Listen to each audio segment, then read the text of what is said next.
High everyone, जय मसित नमस्कार सबैजनालाई। अनि यहाँ चाहिँ हाम्रो बाबुहरू हुनुहुन्छ हामीलाई हेल्प गर्नको लागि, किनकि आज हाम्रो घरमा घरेलु सङ्गति हुँदैछ।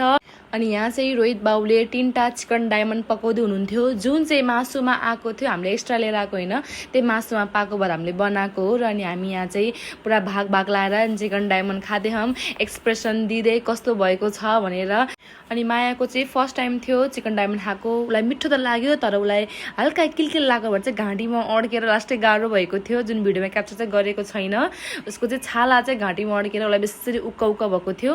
अनि लास्टमा सबै कुरा पाकिसकेको भात बसालेको थियौँ हामीले, तरकारी दाल सब ट्याकटुक पाकिसकेको थियो। अनि त्यसपछि थोरै समय बाँकी थियो। सङ्गति हुनुभन्दा अगाडि हामीले गीतहरू गायौँ, जोसेफ म। अनि नानी चाहिँ खुब खुसी भइरहेको थियो हामीले त्यो गिटार बजाउँदै गीत गाउँदाखेरि। अनि त्यसपछि सङ्गति सुरु भयो प्रवेश लानेको सञ्चालनबाट। अनि हामी चाहिँ सबैजना भेला भएर हामी गीत गाउँदै परमेश्वरको महिमा गऱ्यौँ। अनि जोई चाहिँ त्यहाँ बिचमा नानीलाई चुप्पा खाइरहेको थियो, नानीलाई माया गरिरहेको थियो। अनि सङ्गति भएपछि हामी सबैजना खाना खान बस्यौँ। म चाहिँ पस्किरहेको छु, त्यो चाहिँ मायाले खिचेको भिडियो हो। अनि त्यसपछि खाना सबलाई पस्केर खायौँ। लास्टमा दिदीबहिनी गफ हान्दै रमाइलो गर्दै हामी कामसाम भाँडासाँडा माझ्दै थियौँ। अनि यो भिडियो सब दान्टीले खिचिदिनु भएको हो। अनि हामी चाहिँ केही न केही कुरामा हामी कमेडी गर्दै हामी हाँसिरहेको थियौँ। अनि लास्टमा चाहिँ एउटा कराई थियो, मायाले माझ्यो।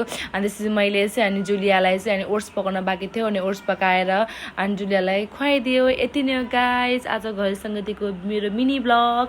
By by.